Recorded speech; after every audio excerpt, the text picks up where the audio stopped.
Baik, selanjutnya Undang-undang Pak Diki, 20% kita ke siapa lagi untuk menyampaikan kesaksian. antara kepentingan hanya yang dibahas itu adalah kepentingan orang-orang dan yang modal.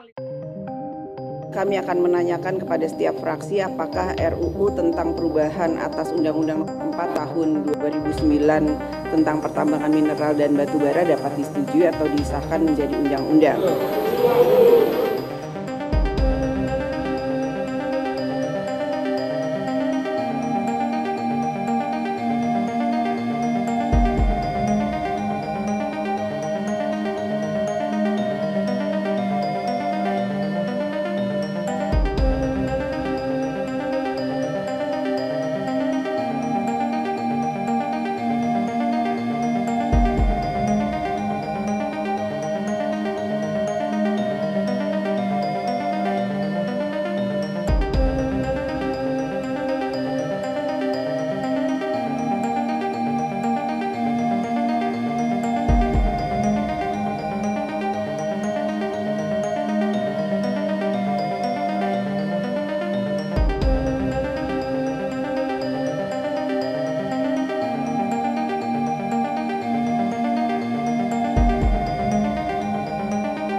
Atas nama Pancasila yang merupakan sumber dari semua hukum negara kita, masyarakat harus menolak undang-undang ini.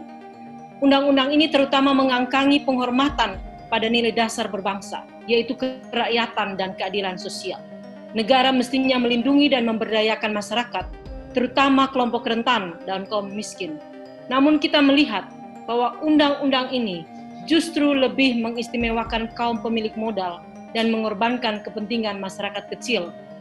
Undang-undang ini menyebabkan ancaman yang terlalu besar terhadap kehidupan masyarakat. Pasal 1, wilayah hukum pertambangan adalah seluruh ruang darat, ruang laut, termasuk ruang dalam bumi, sebagai satu kesatuan wilayah, yaitu Kepulauan Indonesia, tanah di bawah perairan, dan landas kontinen.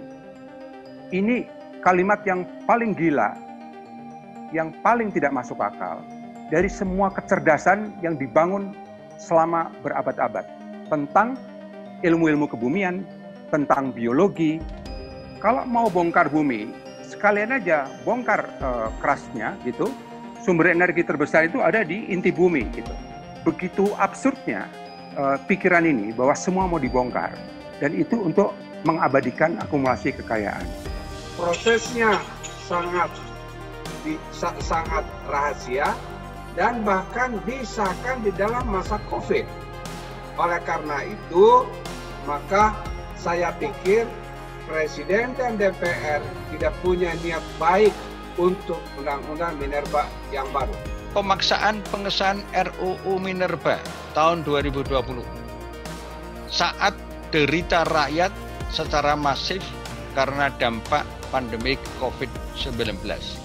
Bagaimana wakil rakyat yang dipilih oleh rakyat setelah dipilih dengan gaji take home pay yang cukup besar, sementara yang memilih rakyat sedang terkapar secara ekonomi, kesehatan, pendidikan, kebudayaan, justru dicuri momentumnya ketika rakyat sebagai konstituen itu sedang terkapar, tidak mungkin berpikir tentang RUU Minerba yang rakyat sangat berkepentingan karena daulat ada di tangan rakyat, tapi justru dicuri oleh DPR bersama pemerintah. Dengan ini saya ingin mengatakan, di DPR itu apa yang tidak dicuri? Waktu pun, momentum pun dicuri dalam konteks kasus ini.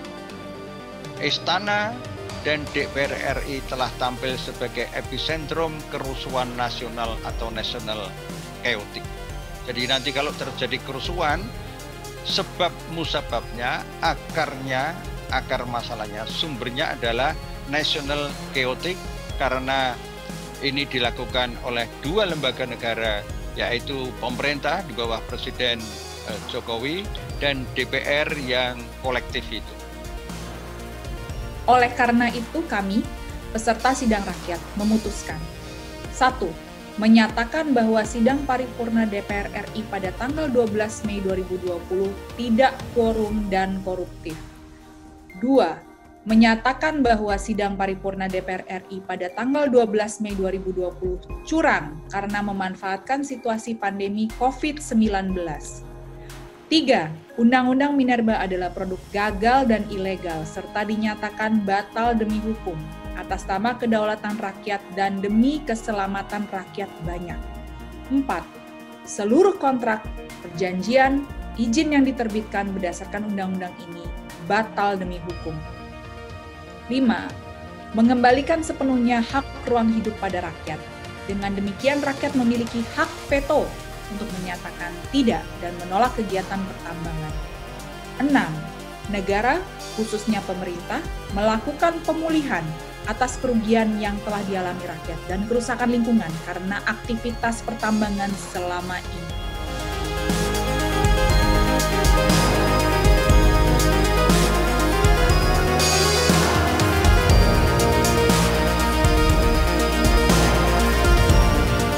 Mohon Mbak Puan cabut Undang-Undang Minerba. Wong cilik tidak ada yang setuju Undang-Undang Minerba. Buktikan slogan partainya Wong Cilik dengan mencabut Undang-Undang Minerba. Salam Gedung!